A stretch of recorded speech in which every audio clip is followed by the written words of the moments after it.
Regardez ces mains, mon ami. Elles sont comme le vieux parchemin des bouquinistes des quais de la Seine, fines, marquées par les veines bleues, mais encore capables de tenir fermement la vie par le collet. J'ai 96 ans. Pour beaucoup, à cet âge, on n'est plus qu'un meuble que l'on déplace avec précaution, une ombre qui attend que le soleil se couche. Mais moi, Jean-Pierre, je refuse de devenir une statue de marbre avant l'heure. Mon secret, il est inscrit dans le claquement de mes souliers sur les pavés du Marais chaque matin à l'aube. Dans ma jeunesse, du côté de la Provence, le mouvement était une évidence, une respiration. On marchait sous le soleil de plomb entre les oliviers, on portait l'eau, on vivait par le corps. Mais le piège s'est refermé vers la quarantaine lorsque je suis devenu ce que l'on appelle un homme établi. Je passais des heures assis derrière un bureau de chêne à Paris, me déplaçant de mon fauteuil à la banquette d'un taxi, puis à la chaise d'un bistrot pour des déjeuners qui s'éternisaient. Je croyais que le confort était une récompense, sans comprendre qu'il était en réalité une lente érosion. On s'assoit, on s'installe, et on oublie que le sang a besoin de circuler pour irriguer les rêves. Le fauteuil devient un sablier où l'on voit son énergie s'écouler sans pouvoir la rattraper. À 60 ans, j'ai vu mes contemporains prendre leur retraite, non seulement de leur métier, mais de leur propre chair. Ils disaient « Jean-Pierre, repose-toi, tu as assez donné ». Quelle erreur tragique! C'est précisément quand le moteur commence à fatiguer qu'il faut refuser de l'éteindre. S'asseoir plus que l'on ne marche, c'est envoyer un signal de reddition à son propre cœur. Je le sens chaque matin. Mes articulations grincent comme les vieilles grilles du jardin du Luxembourg. Le lit est une tentation, une sirène qui me murmure de rester au chaud, de me laisser porter par la léthargie. Mais je me lève, je m'étire, je sors acheter mon journal, non pas parce que les nouvelles sont bonnes, mais parce que le trajet est nécessaire. Chaque pas que je fais est une petite victoire contre la rouille de l'âme. Si vous saviez combien de fois j'ai vu des hommes s'effondrer simplement parce qu'ils ont cessé de défier la gravité. Ils croient que vieillir signifie ralentir par nature, alors que c'est le ralentissement qui précipite le vieillissement. Je marche le long du fleuve, j'observe les courants du Rhône dans ma mémoire et ceux de la Seine sous mes yeux. Je ne vais pas vite, non, ma vitesse importe peu. Ce qui compte, c'est la cadence, le rythme du sang qui bat dans mes tempes et qui me rappelle que je suis encore un acteur de cette pièce et non un simple spectateur dans la pénombre. Le corps est une machine qui s'auto-entretient par l'effort. Dès qu'on cesse de le solliciter, il s'éteint, comme une lampe dont on aurait coupé l'huile. Et moi, j'ai encore bien trop de choses à voir pour laisser ma lumière faiblir. Aimez et abonnez-vous. Ici, nous préservons la sagesse que le monde moderne tente d'effacer. Que seuls ceux qui cherchent la vérité restent. Si mes jambes m'emmènent chaque jour jusqu'au quai Voltaire, c'est autant pour le muscle que pour l'esprit. Car voyez-vous, le véritable naufrage de la vieillesse ne commence pas par une hanche qui lâche ou un souffle qui court, mais par une curiosité qui s'éteint. On m'a souvent dit, le jour de mes 65 ans, « Jean-Pierre, tu as assez travaillé, laisse ton cerveau se reposer. » Quel conseil funeste! C'est comme dire à un fleuve de cesser de couler pour se transformer en étang.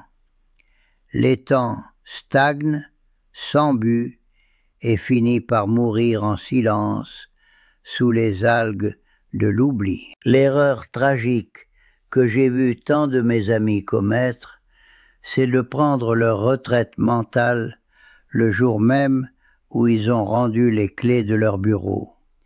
Ils ont cessé d'apprendre, ils ont rangé leurs ambitions dans un tiroir et se sont mis à regarder le monde comme on regarde un film étranger sans sous-titres, avec une passivité qui glace le sang. Pour moi, chaque matin est une nouvelle page blanche à la Sorbonne de la vie. Je ne me contente pas de lire les journaux pour confirmer ce que je sais déjà. Je cherche ce que j'ignore. J'apprends des mots nouveaux. J'essaie de comprendre pourquoi les jeunes s'enthousiasment pour ces architectures numériques invisibles. Et je relis mes classiques, non pas par nostalgie, mais pour y découvrir une vérité que mes yeux de 60 ans n'avaient pas encore la sagesse de voir. Une mémoire que l'on ne sollicite plus est une bibliothèque dont on condamne les portes. L'air s'y raréfie, la poussière s'y accumule et les récits s'effacent. Je me force à mémoriser des poèmes de Baudelaire ou de nouvelles recettes de cuisine, non par obligation, mais par survie.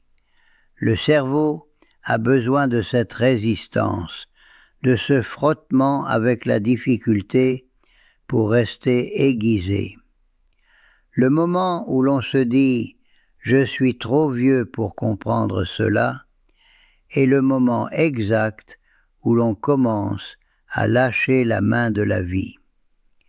Je pose des questions, j'écoute les débats passionnés des étudiants dans les cafés de la rive gauche, et même si je ne suis pas toujours d'accord, leur feu entretient ma propre flamme. On ne reste pas jeune en fuyant le temps, mais en l'habitant avec intensité.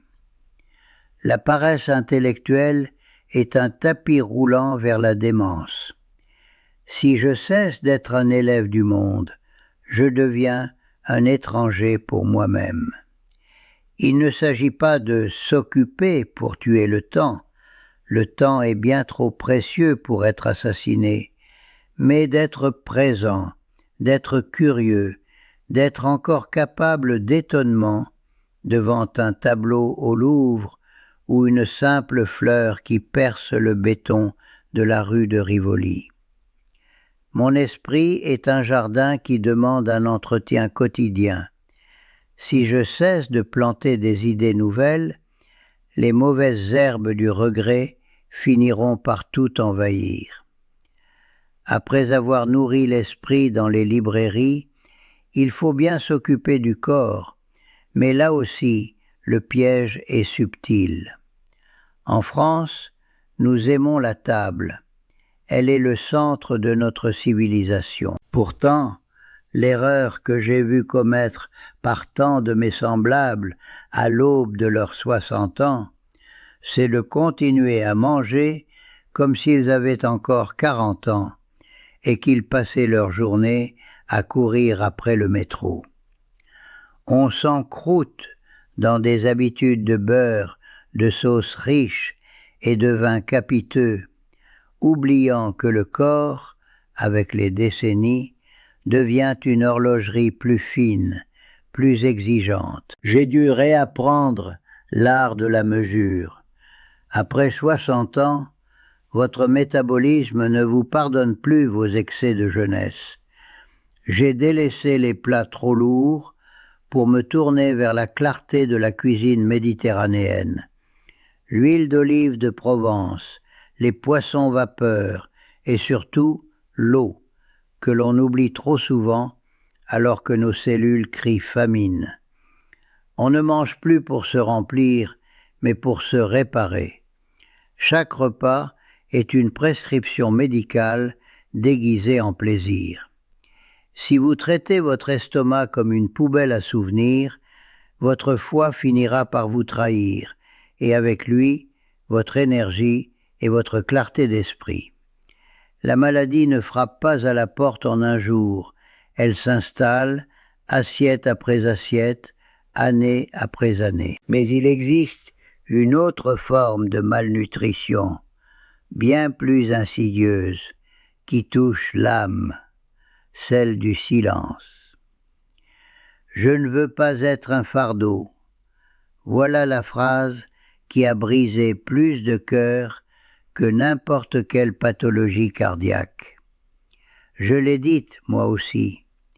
Après le départ de ma chère Éléonore, je me suis enfermé dans mon appartement du Marais, refusant d'appeler mes enfants pour leur dire que le vide m'étouffait.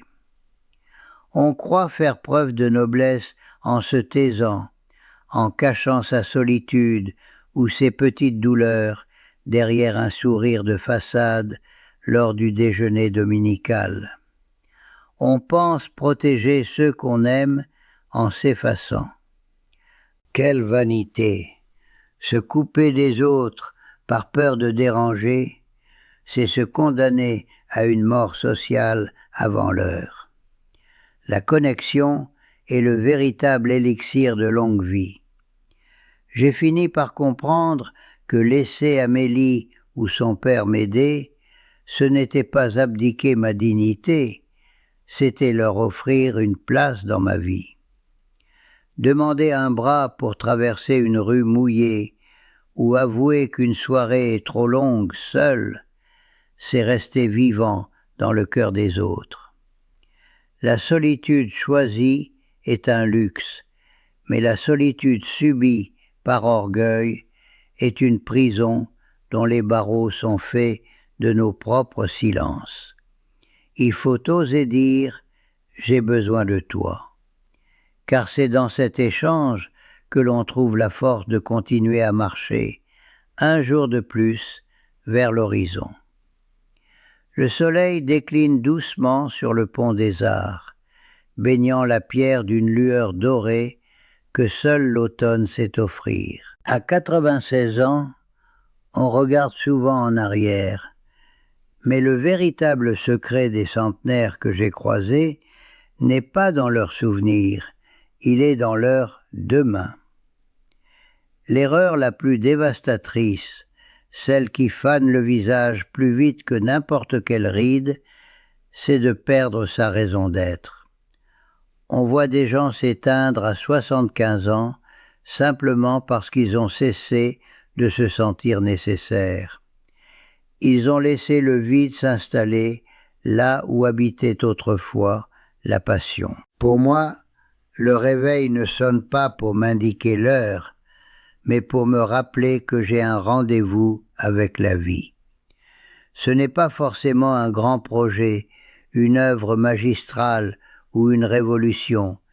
C'est parfois aussi simple que de veiller sur ce petit jardin de balcon que j'entretiens avec Amélie, ou de préparer un café pour le voisin qui traverse une épreuve. Le corps est une machine étrange. Il trouve de l'énergie là où l'esprit lui donne une direction. Si vous n'avez aucune raison de sortir du lit, vos muscles finissent par se pétrifier de désespoir. Avoir un but, c'est donner au cœur un motif de continuer sa symphonie et ne laisser personne, surtout pas la petite voix dans votre tête, vous dire qu'il est trop tard. C'est le dernier mensonge, le plus cruel. On croit que, passé un certain âge, les dés sont jetés, que le caractère est scellé et que les habitudes sont des chaînes. Pourtant, j'ai vu des hommes de 80 ans apprendre le piano et découvrir une sensibilité qu'ils avaient étouffé pendant des décennies de labeur. J'ai moi-même appris à pardonner des rancunes vieilles d'un demi-siècle, réalisant que le poids de la colère est trop lourd pour un homme qui veut marcher léger vers l'horizon. Chaque jour est une possibilité de métamorphose. Si l'on accepte l'idée que l'on peut encore changer, alors on reste jeune, quelle que soit la date inscrite sur son passeport. Je ne sais pas combien de fois je verrai encore la Seine briller ainsi sous le crépuscule. Mais je sais que chaque pas que je fais vers mon appartement, chaque mot que j'échange avec les passants, chaque pensée nouvelle que je cultive est un acte de résistance. Vieillir n'est pas une défaite, c'est un art de la présence. Je ne suis pas un vieillard qui attend, je suis un homme qui vit intensément jusqu'à la dernière seconde de la dernière scène. Alors, je réajuste mon écharpe, je raffermis ma prise sur mon bâton de marche et je continue. Car tant que je suis curieux du monde, le monde, lui aussi, aura besoin de moi. Si cela vous a aidé, aimez et partagez. Mieux vaut être seul que mal accompagné. Protégez votre paix,